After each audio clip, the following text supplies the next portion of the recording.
Good morning. It's been a little while since we've walked through the burgeoning food forest, so let's take a look and see what's going on. This is my little area close to the house, right off the patio, where I bring in some of my younger plants and let them get the morning sunshine, which you can see is coming out this morning. I've got some banana plants down here. I brought out some strawberry guavas. I just got a brand new coffee plant.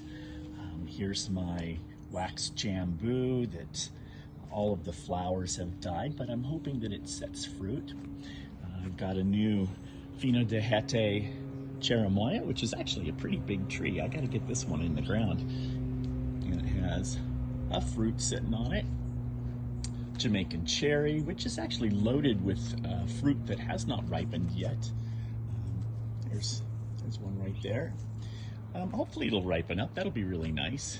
And then on the inside of that is my starfruit tree. My banana has got a little bit of heat and sun damage, but that's not unusual for where I'm at. I've got there's my new che tree. This is a seedless che. I'm really excited for that, actually. Some plumeria, doing great. China jackfruit. Oh my goodness, this is growing much better than I thought it was going to. Pepino dolce with pepino melons on it. Some of my little banana plants that I'm growing up. And tomatoes, and there's a cacao, grumachamas, and Dasyblasta surinam cherry, and tomatoes. And this is moringa, and this is my Barbados cherry that actually, this is a second flowering and fruiting. So I'm kind of happy to see some fruit on it. I only got one single fruit off of the first time that it flowered. My black sapote, everything right here is actually looking really, really nice. This is kind of a protected area that gets some high humidity from the banana plants, and it gets shaded from the hot afternoon sun, so that's kind of nice. Oh, you know, one thing that I do want to show is the empty fence. This had a passion fruit vine on it, and I killed it. And the way I killed it is all of this mulch down here. What happened, the vine was right there, just on the other side of that valve. And the mulch stayed wet, and it was around the trunk of the passion fruit vine, and it rotted. That's my fault. So I killed it. Just a little word to the wise. That's okay though, because I still have one passion fruit vine that's doing good and has a ton of fruit on it. There's fruit everywhere. So in about a month or so, these are gonna start ripening. Nice size too. We're gonna have lots of passion fruit. And at the trunk of this one, I have moved away some of the mulch around it, which actually I need to move a little bit more because it's still a little moist. It's a new banana plant that I got, and I got it this size too. Just put out a couple new leaves since I planted it. And another banana plant, putting out a little teeny tiny pup right there that is getting chewed up by the rabbits.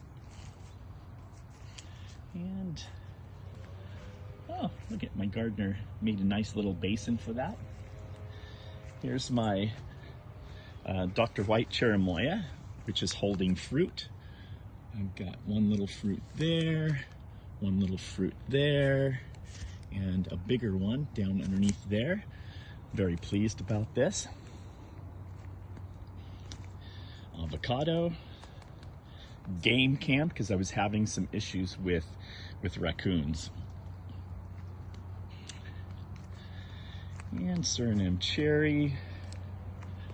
But this one, this is my Pitanga tuba. I've got some fruit starting up on it right there. And there's another fruit right there, and a bunch of fruit. So this one has been setting fruit for a couple years, so I'm pretty excited about that. And no fruit set on this, but lots and lots and lots of new growth. This is a Suriname cherry, and this is a cherry of the Rio Grande. My Flavacarpa passion fruit, which is the yellow passion fruit, or lilikoi, out of Hawaii. Huge, huge growth spurt. It's actually pushing tendrils into the loquat tree and also up into the sycamore tree. I'm gonna let it go into the sycamore tree if it wants, because that's what they're meant to do, and I don't really care. This is my Jabuticaba. I have been watering it quite faithfully with a soaker hose a couple times a day. It's put on a ton of new growth. All of this is new growth, and I have one single fruit, the very first fruit. I've had this tree for about 4 or 5 years, and it's never flowered, never fruited. This year was the first time, but I got hit.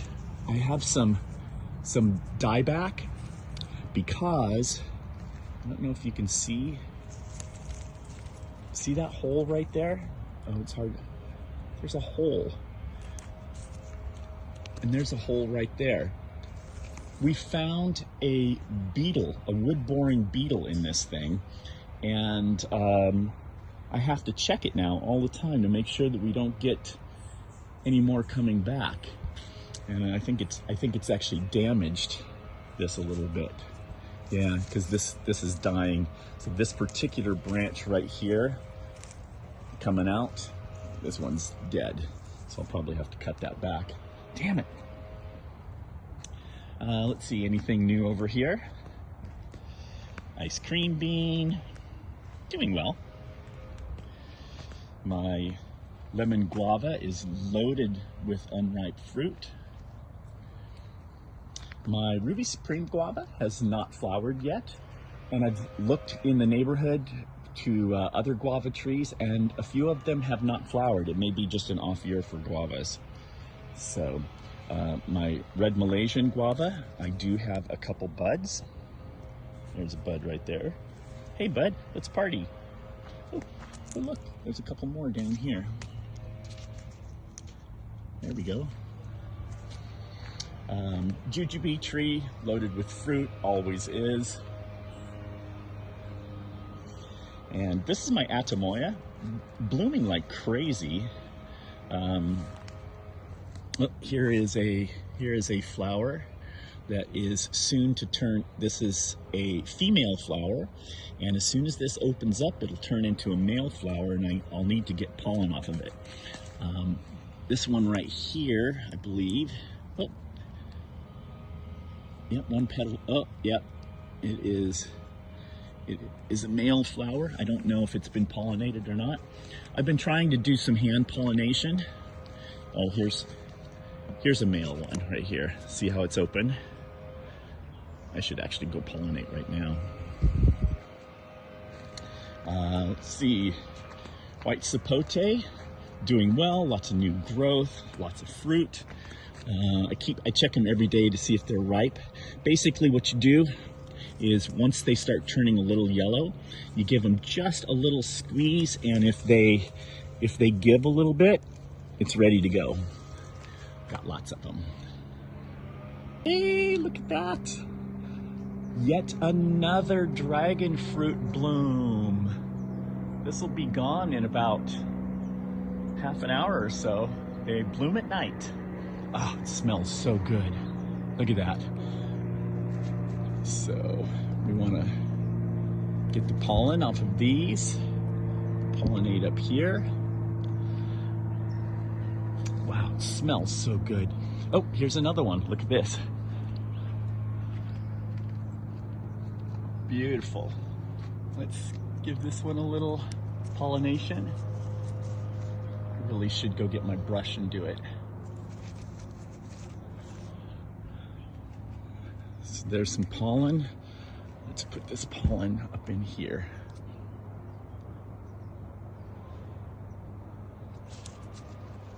Oh, it smells just intoxicating. Look at all that pollen. And let's put this up in here. It's a little late. Ideally, you want to pollinate them at night when the pollen is fresh, but it is what it is. Wow, lots of blooms everywhere. And these were from yesterday. Hopefully they all got pollinated. All the other plants are doing really good. My Rollinia is putting on a ton of new growth this summer. No flowers yet.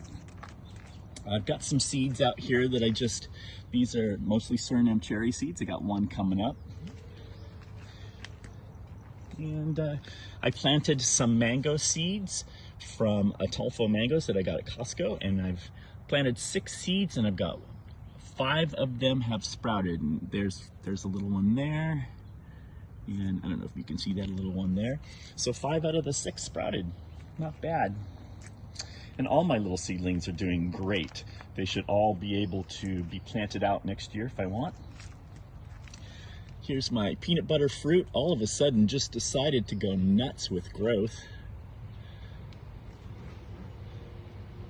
I've had to bag some of my grapes because the rodents get in here and they even rip the bags off. It's unbelievable. They want the grapes so bad.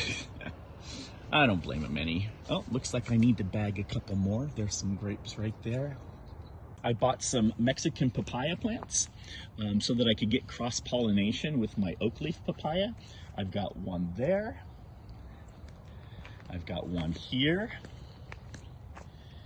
And I've got one down there, right there. Oak leaf papaya is finally blooming, and I've noticed that this big one is the male. The male you can tell because the flowers come out on the stem as multiples, yet there's also occasionally a single, which is a female flower. It's unusual, and this may actually set fruit.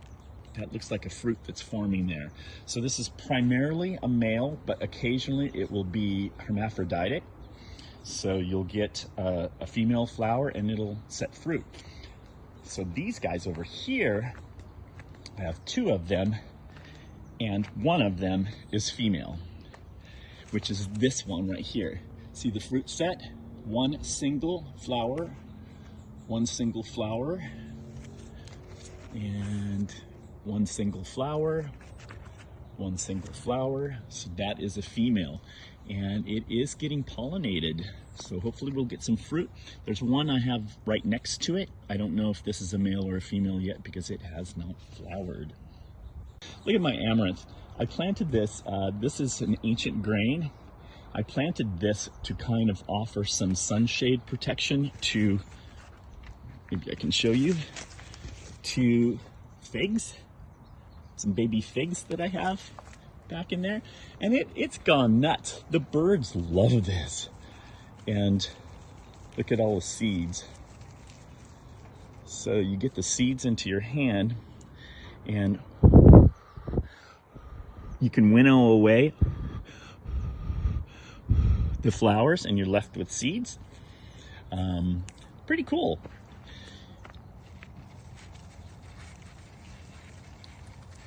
There you can see it better with the black seeds. See, and you blow away the flowers, and those you can use. They are a grain. You can eat these seeds. You can pop them like popcorn. You can grind them up, use them as flour. Do whatever you want. I'm going to harvest a whole bunch of them so that I can replant next year. I want this stuff everywhere. This is a great chop and drop. And, you know, each one of these flower heads, I mean, there's millions of seeds, maybe not millions, but definitely thousands on each one. And then back behind here, I have Mexican sunflowers for some green manure, some mulch, bananas. I'll show you the other banana further down here. Oh, yeah. See, the birds love it. And these mourning doves have been down here constantly. And here's my ice cream banana, doing really well. Kind of hidden back behind here, and it's got a pup coming out. So it's really healthy. All being protected by all of this amaranth. Beautiful. Strawberries, kind of interesting.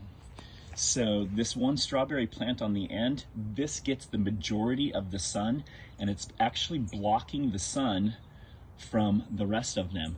And look at how this has been damaged by the sun. I'm gonna have to move these. I should actually move them today. These are all the poppies that I planted for my lovely bride, and they're done. They've gone to seed, and so the seed pods, check this out. These seed pods are filled with seeds. Let's see if I can do this on camera. And I'm gonna harvest these seeds. Look at all the seeds. Hundreds in this one seed pod.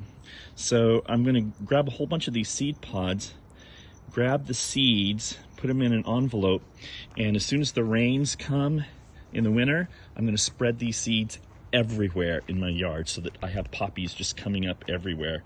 I mean, why not? Poppies are beautiful, and they just add some mulch and you know, some ground cover. Why not? That was just a quick little rundown. I didn't go into details too much on anything, but you know, it's the middle of summer and everything grows really great in the summer. So there's a lot of positives. Oh, and I got a gopher yesterday. I've been dealing with this gopher for weeks now, and he's been traveling back and forth across the yard, just popping up. I've been setting traps. I haven't got him. Yesterday I got him, finally. Oh, I'm so pleased. He had dug holes around my Suriname cherry tree, and luckily the tree doesn't appear to be damaged, so hopefully he didn't eat the roots. But gophers, oh, they are such a pain in the ass. Everybody have a great day. Take care.